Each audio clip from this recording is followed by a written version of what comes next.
It gives me great pleasure to introduce the next speaker. She really needs no introduction. She has provided leadership for California in streamlining oil and gas permitting. She is responsible for the permitting of over 11,000 megawatts of renewable energy.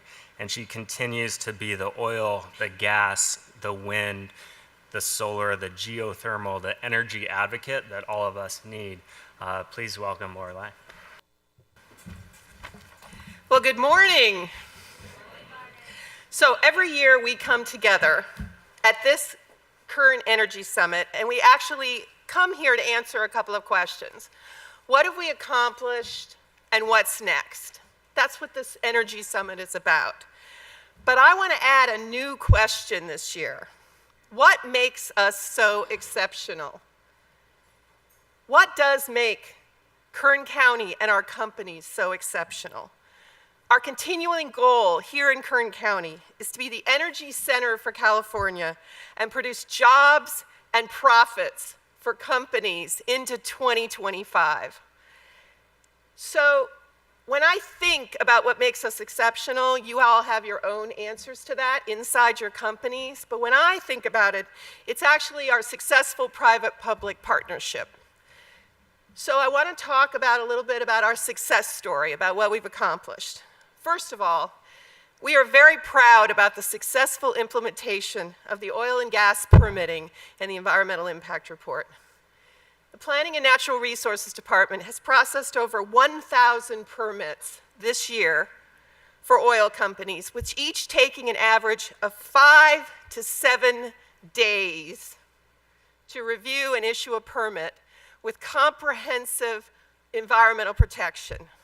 I don't know any other county, you can all dream, but I don't know any other county that issues a permit for an extensive operation, such as an oil and gas operation, in an average of 5 to 6 days. I actually have 7 days to do it in under the ordinance, and some days we did it in 4.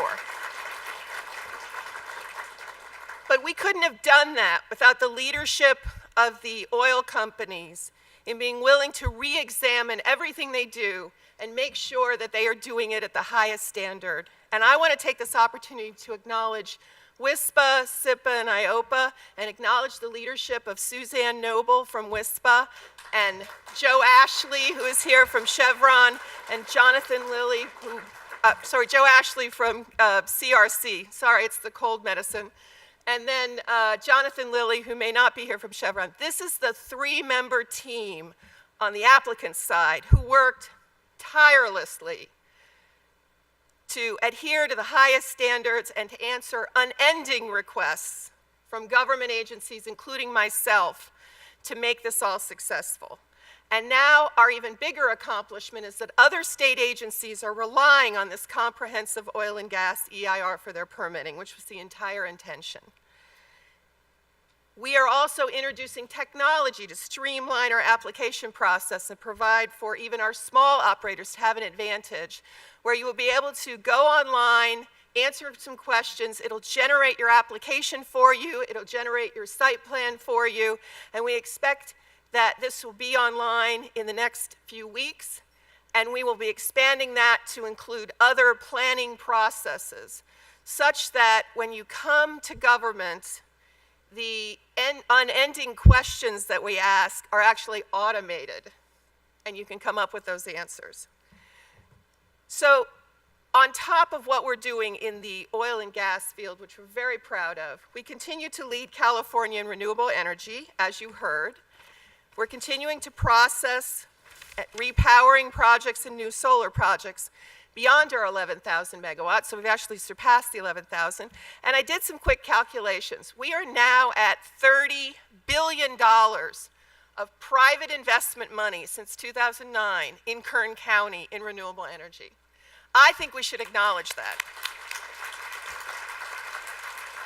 That is the visionary leadership of the Kern County Board of Supervisors, who says, if you have a company and you have an idea, you should come here, even though it is still California.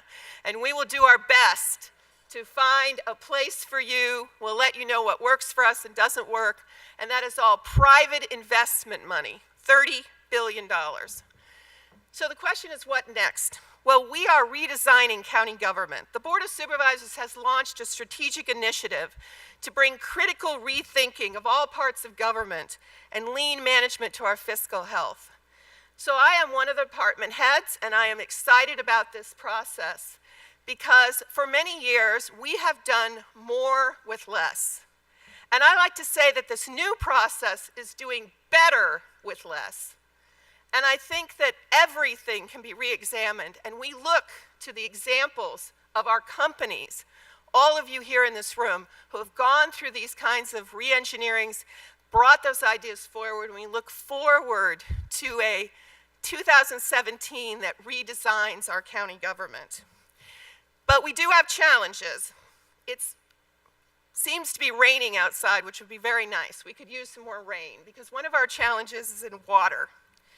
We have to rebalance our land use with water availability, and our energy partners are part of that solution.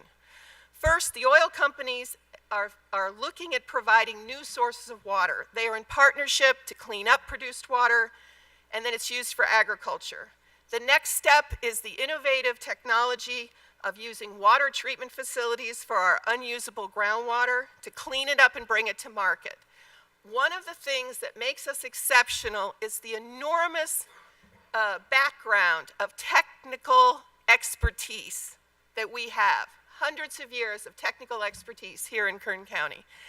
And it doesn't take us asking. It takes government to just find out, what are you interested in and what are you working on? Those are the kinds of companies we have. So this highly technologically innovative industry will be leading the way in partnership with water districts and property owners in our water conversations. Another exciting source of progress in 2017 will be our comprehensive general plan update. We're beginning it in January.